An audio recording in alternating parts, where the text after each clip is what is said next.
नमस्कार, पल्लवीज मराठी किचनमध्ये तुमचं खूप खूप स्वागत आहे। आज आपण पाहूयात अतिशय खुसखुशीत आणि भरपूर लेयर्सवाले ताज्या मटारचे पफ पॅटीस कसे बनवायचे। यालाच आपण व्हेज पॅटीस म्हणतो किंवा फक्त पफ सुद्धा म्हणतो। अगदी बेकरी स्टाईल पण ओव्हन न वापरता आज आपण हे पॅटीस बनवणार आहे। फक्त एक वाटी मटारपासून 12 ते 15 पफ पॅटीस बनतात। चवीला तर इतके स्वादिष्ट आणि खमंग बनतात की लहान मुले सुद्धा हे पफ पॅटीस खूप आवडीने खातात। कमी मेहनत आणि कमी वेळेमध्ये हे पफ पॅटीस कसे बनवायचे ते पाहूया। तर चला तर मग व्हिडिओला सुरुवात करूया। तर स्टफिंगसाठी मटार सोबतच आपल्याला थोडेसे बटाटे सुद्धा लागणार आहेत। तर त्यासाठी इथे मी 3 मीडियम आकाराचे बटाटे घेतलेले आहेत, स्वच्छ धुवून घ्यायचे। तर इथे मी 3 बटाटे शिजवून घेणार आहे, पण या भाजीसाठी आपल्याला एकच बटाटा लागणार आहे, कारण फक्त भाजीला बाइंडिंग येण्यासाठी बटाटा आपण वापरणार आहे। आता कुकरमध्ये स्वच्छ धुवून घेतलेले बटाटे घेतले, अगदी थोडंसं पाणी घालायचं आणि थोडंसं मीठ घालायचं। बटाटे बुडतील इतपत यामध्ये पाणी घालायचं नाही। कोणत्याही भाजीसाठी बटाटे शिजवताना यामध्ये थोडंसं मीठ वापरल्याने भाजी सुद्धा चवीला खूप छान बनते। लो टू मीडियम फ्लेम वरती याच्या फक्त 2 शिट्ट्या करून घ्यायच्यात। अगदी मऊ शिजेपर्यंत बटाटा आपल्याला शिजवायचा नाही। तर 2 शिट्ट्या होत आहेत तोपर्यंत बाकीची तयारी करूयात। बेकरी स्टाईल आज आपण पफ पॅटीस बनवतोय, तर त्यासाठी आपल्याला मैदा लागणार आहे। मैदा वापरल्यामुळे याला लेयर्स सुद्धा खूप छान येतील, मस्त खुसखुशीत बनेल। पण मैदा जर वापरायचा नसेल तर 1 वाटी गव्हाचं पीठ सुद्धा वापरू शकता किंवा अर्धी वाटी गव्हाचं पीठ आणि अर्धी वाटी मैदा वापरू शकता। तर एका भांड्यामध्ये 1 वाटी मैदा घेतलेला आहे, यामध्ये चवीपुरतं मीठ घ्यायचं। सोबतच इथे आपल्याला 4 चमचे तेल लागणार आहे। तेल इथे गरम किंवा कडकडीत केलेलं वापरायचं नाही। तर इथे मी तेल वापरलेलं आहे, याऐवजी तूप सुद्धा वापरू शकता।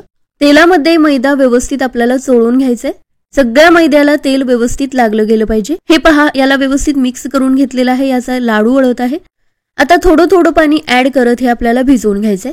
तर अगदी पुरीसारखं घट्टसर याला भिजवायचं नाही, थोडंसं मऊ भिजवायचंय। तर हे पहा, अशा कन्सिस्टन्सीच आपल्याला हे पीठ भिजवून घ्यायचंय। हे पहा, अशी जर कन्सिस्टन्सी असेल तर एकदम पातळ आपल्याला हे लाटून घेता येतं आणि त्यामुळे नाजूक अशा याच्या लेयर्स पडतात। यावरती एखादं कापड झाकून झाकण लावून याला 10 मिनिटे भिजवून घ्यायचे। कुकरच्या 2 शिट्ट्या सुद्धा झालेल्या आहेत। कुकर थोडासा थंड करून घेऊयात। आता कुकर थंड होतोय तोपर्यंत उरलेल्या स्टफिंगची तयारी करूयात। तर त्यासाठी इथे मी 1 वाटी ताजा मटार घेतलेला आहे। ज्या वाटीने मैदा घेतलेला होता त्याच वाटीने 1 वाटी मटार घेतलेला आहे। मटारची आपण पॅटीस बनवत आहे, तर त्यासाठी याचं प्रमाण जास्त घ्यायचं। आता ताजा मटार सुद्धा बाजारात अगदी सहजतेने मिळत आहे आणि या ताज्या मटारचे पॅटीस चवीला सुद्धा खूप छान लागतात। तर हा मटार सुद्धा आता स्वच्छ धुवून घेतलेला आहे। आता स्टफिंगसाठी मसाला बनवून घेऊयात। तर त्यासाठी मिक्सरच्या भांड्यामध्ये हा मटार काढून घेतला। यामध्येच 10 ते 12 लसणाच्या पाकळ्या, 1 इंच आल्याचा तुकडा आणि 2 हिरव्या मिरच्या घेतल्या। मिरचीचं प्रमाण कमी जास्त करू शकता, जास्त तिखट आवडत असेल तर एखादी मिरची वाढवू शकता। त्यासोबतच यामध्ये 1 चमचा धने ऍड केले आणि 1 चमचा जिरे ऍड केले। 1 चमचा बडीशेप सुद्धा ऍड करायची, यामुळे मस्त खमंगपणा येतो। आता हा मसाला बारीक करताना थोडासा काळजीपूर्वक करायचा, कारण याची अगदीच आपल्याला पेस्ट करून घ्यायची नाही, तर थोडंसं दरदरीतच आपल्याला हे वाटून घ्यायचंय। तर हे पहा, मिक्सरला फक्त 1 ते 2 वेळा हे फिरवून घेतलेलं आहे आणि हे पहा, मोठंच याचं वाटण करून घेतलेलं आहे, अगदी पेस्ट झालेली नाही। आता हे वाटण बनवताना अगदी 1 ते 2 चमचे पाणी वापरलं तरी सुद्धा चालेल। तोपर्यंत कुकर सुद्धा थंड झालेला आहे, याचं झाकण काढून बटाटे काढून घेऊयात। बटाटे सुद्धा परफेक्ट शिजलेले आहेत, अगदीच जास्त मऊ झालेले नाहीत। बटाटा जर जास्त शिजलेला असेल तर त्यामध्ये पाणी राहू शकतं आणि हे स्टफिंग सुद्धा ओलसर बनू शकतं। त्यामुळे बटाट्याच्या फक्त 2 शिट्ट्या करून घेतल्या। त्यानंतर एक मीडियम आकाराचा अगदी बारीक चिरून घेतलेला कांदा सुद्धा आपल्याला लागणार आहे। एक तर चॉपरला अगदी बारीक चॉप करून घेऊ शकता किंवा अशा पद्धतीने अगदी बारीक असा हा कट करून घेऊ शकता। स्टफिंग आहे म्हटल्यानंतर कांदा आपल्याला अगदी बारीक कट केलेलाच हवा आहे। इतका बारीक जर कांदा असेल तर तो व्यवस्थित शिजला जातो आणि कांद्याचा जो फ्लेवर असतो तो सुद्धा तेलामध्ये चांगला उतरतो। त्यासोबतच थोडीशी कोथिंबीर सुद्धा बारीक चिरून घेतली। आता एका कढईमध्ये 4 ते 5 चमचे तेल चांगलं गरम करून घेतलं। यामध्ये 1 चमचा मोहरी घ्यायची आणि थोडासा हिंग घ्यायचा। थोडासा हिंग वापरल्यामुळे हे पॅटीस पचायला सुद्धा हलके बनतात। मोहरी चांगली तडतडल्यानंतर यामध्ये थोडीशी कढीपत्त्याची पाने ऍड केलेली आहेत। हे ऑप्शनल आहे, तुम्हाला पॅटीसमध्ये कढीपत्ता आवडत असेल तरच ऍड करू शकता। त्यानंतर यामध्ये बारीक चिरून घेतलेला सगळा कांदा काढून घेतला। आता या स्टफिंगसाठी कांदा परतून घेताना मंद आचेवरच आपल्याला कांदा परतून घ्यायचा आहे। कांदा तेलामध्ये व्यवस्थित विरघळायला हवा, त्यामुळे त्याचा फ्लेवर सुद्धा तेलामध्ये चांगला उतरतो आणि त्यामुळेच स्टफिंग सुद्धा चवीला खूप छान बनतं, पॅटीस चवीला खूप छान लागतात। तर हे पहा 7 ते 8 मिनिटे मंद आचेवर कांदा व्यवस्थित परतून घेतलेला आहे। अगदी गडद रंगावर याला परतलेलं नाही. या स्टेजलाच यामध्ये बनवून घेतलेलं वाटण काढून घेतलं. आता कांद्यामध्येच हे वाटण आपल्याला 4 ते 5 मिनिटे चांगलं परतून घ्यायचंय. मटार यामध्ये आपण कच्चा वापरलेला आहे, त्यामुळे 4 ते 5 मिनिटे चांगला परतून घ्यायचा. त्यानंतर शिजवून घेतलेला एकच बटाटा हातानेच मॅश करून घ्यायचा. तर खिसणीने न खिसता हातानेच अशा पद्धतीने मॅश करून घेतला तर याची छोटे छोटे तुकडे राहतात आणि पॅटीस खाताना सुद्धा ते चवीला छान लागतं. त्यासोबतच बारीक चिरून घेतलेली कोथिंबीर सुद्धा ऍड केली. आता हे सगळं व्यवस्थित मिक्स करून घ्यायचं. तर 2 मिनिटे हे सगळं परतून घेतलेलं आहे. आता यामध्ये चवीपुरतं मीठ घालूयात. तिखटासाठी यामध्ये आपण मिरचीचा वापर केलेला आहे, त्यामुळे लाल तिखट वापरणार नाही. भाजी मस्त चटपटीत बनण्यासाठी अर्धा छोटा चमचा चाट मसाला नक्की वापरा. ते नसेल तर आमचूर पावडर किंवा लिंबूचा रस सुद्धा वापरू शकता. अर्धा चमचा गरम मसाला ऍड करून हे सगळं व्यवस्थित मिक्स करून घ्यायचं. 4 ते 5 मिनिटानंतर थोडेसे यावरती पाण्याचे शितोडे द्यायचे आणि झाकण लावून 5 ते 6 मिनिटे याला वाफ द्यायची. 5 मिनिटे वाफ दिल्यामुळे यातला जो वाटाणा आहे तो अगदी व्यवस्थित शिजला जातो. तर इथे आपली पॅटीससाठी लागणारी भाजी बनवून तयार झालेली आहे. भाजी थोडी थंड होते तोपर्यंत साठा बनवून घेऊयात. तर त्यासाठी आपल्याला लागणार आहे कॉर्नफ्लॉवर आणि तूप. कॉर्नफ्लॉवर जर नसेल तर मैदा सुद्धा वापरू शकता. तर 4 चमचे इथे मी कॉर्नफ्लॉवर घेतलेला आहे. कॉर्नफ्लॉवर वापरल्यामुळे पॅटीसला मस्त लेयर्स येतात आणि खुसखुशीत व्हायला सुद्धा खूप मदत होते. 4 चमचे कॉर्नफ्लॉवरसाठी 5 ते 6 चमचे तूप घ्यायचं. आता हे व्यवस्थित मिक्स करून घेऊन याची एक पेस्ट करून घेऊयात. तर हे पहा, अशा कन्सिस्टन्सीचा हा साठा बनवून घ्यायचा. आता हे पीठ सुद्धा अगदी व्यवस्थित भिजलेलं आहे. पुन्हा एकदा याला मळून घेऊयात. तुम्ही पाहू शकता अजिबात हे जास्त घट्ट झालेलं नाही.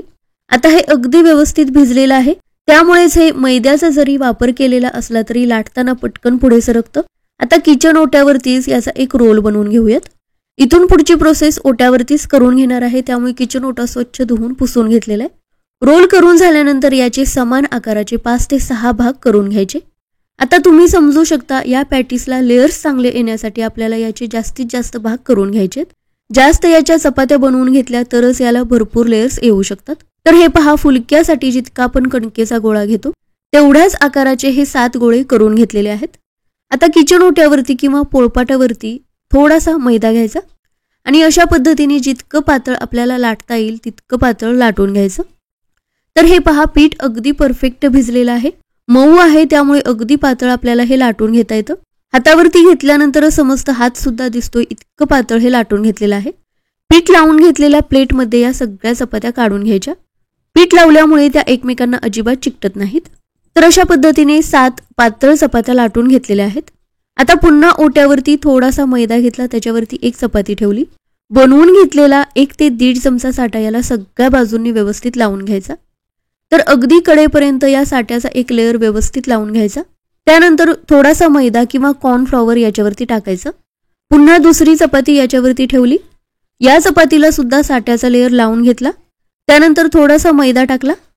पुन्हा तिसरी चपाती ठेवली. तर अशा पद्धतीने 7 चपात्यांना साठा आणि पीठ लावून घेतलं.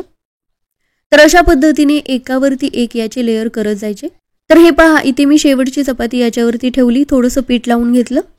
आता याचा रोल करताना खूप महत्त्वाची गोष्ट म्हणजे अगदी टाईट याचा रोल करून घ्यायचा आहे. तर त्यासाठी हलक्या हाताने दाबतच याचा रोल करून घ्यायचा, जेणेकरून या तयार झालेल्या लेयर्समध्ये हवा बिलकुल राहता कामा नये. त्यामुळे लक्षात ठेवा, अगदी टाईट आपल्याला हा रोल करून घ्यायचा आहे. जर या लेयर्समध्ये हवा राहिली तर लाटताना या लेयर्स पूर्णपणे वेगळ्या होतात. त्यामुळे तळताना सुद्धा या लेयर्स सेपरेट होतात आणि ही भाजी सुद्धा तेलामध्ये उतरू शकते. त्यामुळे अगदी टाईट थोडंसं हलक्या हाताने दाबून हा रोल करून घेतला. शेवटच्या टोकाला थोडंसं पाणी लावून हे चिकटून घेतलं. ओट्यावरती पुन्हा थोडंसं पीठ घेऊन याचा लांब असा रोल करून घेतला. आता दुसरी महत्त्वाची गोष्ट म्हणजे हा रोल कट करताना अशा पद्धतीची सुरी वापरायची नाही. तर ज्या सुरीला झिगझॅग अशी डिझाईन असते ते शक्यतो वापरायचं नाही. यामुळे काय होईल हे मी पुढे तुम्हाला सांगेनच. तर फक्त एकदा या सुरीने मी कट करून घेतलेला आहे. आता इथे दुसरी सुरी वापरलेली आहे ज्या सुरीला झिगझॅग डिझाईन नाही. या सुरीने सुद्धा एक मी इथे कट करून दाखवत आहे. तर हे पहा, या सुरीने कट केल्यानंतर याच्या लेयर्स अजिबात दबल्या जात नाहीत. त्यामुळे लेयर सुद्धा एकमेकांना चिकटून राहत नाहीत आणि पॅटीस तळल्यानंतर सुद्धा या लेयर्स खूप फुलून येतात, खूप मस्त दिसतात. आणि पहिल्या सुरीने जो कट केलेला भाग आहे तो सुद्धा तुम्ही पाहू शकता, याच्या लेयर्स थोड्याशा चिकटलेल्या आहेत. त्यामुळे शक्यतो अशा पद्धतीची सुरी वापरायची किंवा चांगल्या लेयर्स येण्यासाठी कट करताना उलथानं किंवा पिझ्झा कटरचा सुद्धा वापर करायचा नाही. तर अशा पद्धतीने 2-2 बोटांचं अंतर ठेवून हा रोल पूर्णपणे कट करून घेतलेला आहे. आता हे पुन्हा आपल्याला लाटून घ्यायचं आहे. याची एक पुरी लाटून घ्यायची. तर त्यासाठी पोळपाटावरती मैदा किंवा कॉर्नफ्लॉवर घ्यायचं. याला आपण साठा लावून घेतलेला आहे, त्यामुळे लाटताना हे 100% पोळपाटाला चिकटतं. त्यामुळे पोळपाटावरतीच मैदा किंवा कॉर्नफ्लॉवर थोडासा जास्त घ्यायचा, म्हणजे हे चिकटत नाही. जर चुकून पोळपाटाला चिकटलं तर लेयर्स सेपरेट होऊ शकतात. आता आपल्याला हे चौकोनी आकारामध्ये कट करून घ्यायचे, त्यामुळे याच्या कडा कट करून घेतल्या. आता याचं काय करायचं ते सुद्धा आपण पुढे पाहणारच आहे. एका बाजूला 1 ते 1.5 चमचा ही बनवून घेतलेली भाजी काढून घेतली. हे पहा, अशा पद्धतीने अर्ध्या भागाच्या साईडला आणि टोकाला थोडंसं पाणी लावून घेतलं. अशा पद्धतीने फोल्ड करून या तिन्ही बाजू व्यवस्थित चिकटवून घ्यायच्या. फक्त एकदाच चिकटून न घेता 2 ते 3 वेळा अगदी व्यवस्थित चिकटवून घ्यायचं, म्हणजे तेलामध्ये टाकल्यानंतर हे वेगळं होत नाही आणि भाजी सुद्धा बाहेर येत नाही. आणि हे लाटताना सुद्धा थोडीशी काळजी घ्यायची, मध्ये जास्त न लाटता कडेकडेने लाटणं फिरवून घ्यायचं. तर हे पहा, व्यवस्थित हे चिकटून झालेलं आहे आणि इथे आपला मस्त लेयर्सवाला पॅटीस बनवून तयार झालेला आहे. तर अशाच पद्धतीने सगळे पॅटीस बनवून घेतले. तर हे पहा, 1 वाटी मैद्याचे 12 पॅटीस बनवून तयार झालेले आहेत. कट करून घेतलेला जो भाग आहे त्याचा सुद्धा उपयोग होणार आहे. तेल कडकडीत गरम करून घेतलेलं आहे. त्यानंतर गॅसची फ्लेम थोडीशी कमी केली. हलकासा रंग बदलेपर्यंत, तेलातले बुडबुडे कमी येईपर्यंत आपल्याला हे तळून घ्यायचंय. तर तेलामध्ये टाकल्यानंतर काही सेकंदाने याच्यावरती झाऱ्याच्या साह्याने थोडंसं तेल शिंपडत राहायचं, म्हणजे याच्या वरच्या लेयर्स फुलून यायला खूप मदत होते. तर हे पहा, अशा पद्धतीने प्रत्येक पॅटीसवरती थोडं थोडं तेल शिंपडत राहायचं. तर दोन्ही साईडनी अगदी व्यवस्थित याला तळून घेतलेलं आहे. तेलातली बुडबुडे आता कमी आलेले आहेत, रंग सुद्धा मस्त आलेला आहे. लगेचच हे पॅटीस एखाद्या चाळ्यामध्ये काढून घ्यायचे. लक्षात ठेवा, प्लेटमध्ये किंवा टिश्यू पेपरवरती हे काढायचं नाही, तर एखाद्या जाळ्यामध्येच याला काढून ठेवायचं, म्हणजे यातलं जे तेल आहे ते सगळं निथळून जातं. पॅटीस बनवताना आपण साठा लावून घेतो आणि साठा लावून घेतलेला प्रत्येक पदार्थ थोडंसं तेल जास्त पिऊ शकतो. तर त्यासाठी जाळ्यामध्ये पॅटीस आपल्याला अशा पद्धतीने उभे करून ठेवायचे, म्हणजे थंड होईपर्यंत यातलं सगळं जास्तीचं तेल निथळलं जातं. तुम्ही पाहू शकता, हे पॅटीस तळल्यानंतर याच्या लेयर्स किती फुलून आलेले आहेत. भरपूर लेयर्स याला सुटलेले आहेत आणि त्यामुळे 100% हे पॅटीस खुसखुशीत होतात. तर अशा पद्धतीने सगळे पॅटीस तळून घेतले. आता याच तेलामध्ये जे कट करून घेतलेला भाग होता ते सुद्धा आपल्याला तळून घ्यायचे. हलकासा रंग बदलेपर्यंत हे व्यवस्थित तळून घ्यायचं. हे सुद्धा अतिशय खुसखुशीत बनतात, त्यामुळे चहा सोबत सुद्धा हे तुम्ही खाऊ शकता. तर पॅटीस सुद्धा आता थंड झालेले आहेत. एका प्लेटमध्ये आता हे काढून घेतले आणि हे पहा, प्रत्येक पॅटीसला किती सुंदर लेयर सुटलेले आहेत. हातात घेतल्यानंतर समजतं इतके नाजूक हे बनलेले आहेत. याचा जो वरचा लेयर आहे, जे कोटिंग आहे, ते खारीपेक्षा सुद्धा खुसखुशीत बनलेलं आहे. आता हे पॅटीस आपण तळून घेतलेले आहेत. तुम्हाला जर तळायचे नसतील तर मायक्रोवेव्हमध्ये बेक सुद्धा करून घेऊ शकता. तर हे पहा, इथे मी एक पॅटीस तोडून दाखवत आहे. तुम्ही पाहू शकता किती खुसखुशीत हे झालेलं आहे. भरपूर लेयर्स याला तयार झालेले आहेत आणि मस्त खारीपेक्षा सुद्धा खुसखुशीत झालेला आहे. बरं, याच्या आपण चपात्या सुद्धा लाटून घेताना अगदी पातळ लाटून घेतलेल्या होत्या, त्यामुळे हे पहा, आतमधून सुद्धा याला मस्त पातळ आणि नाजूक अशा लेयर्स सुटलेल्या आहेत. लेयर्स आतमधून अजिबात कच्च्या राहिलेल्या नाहीत. अगदी बेकरीमध्ये मिळतो तसाच हा मटार पॅटीस बनून तयार झालेला आहे. तर अशा पद्धतीने मस्त खमंग स्वादिष्ट भरपूर लेयर्सचे व्हेज पॅटीस बनवून तयार झालेले आहेत. चवीला इतके छान आणि खुसखुशीत बनतात की लहान मुले सुद्धा खूप आवडीने खातात. तर या सीझनमध्ये ही रेसिपी नक्की बनवून पहा. रेसिपी आवडली असेल तर लाईक करा, शेअर करा, चॅनेलला सबस्क्राईब करायला विसरू नका.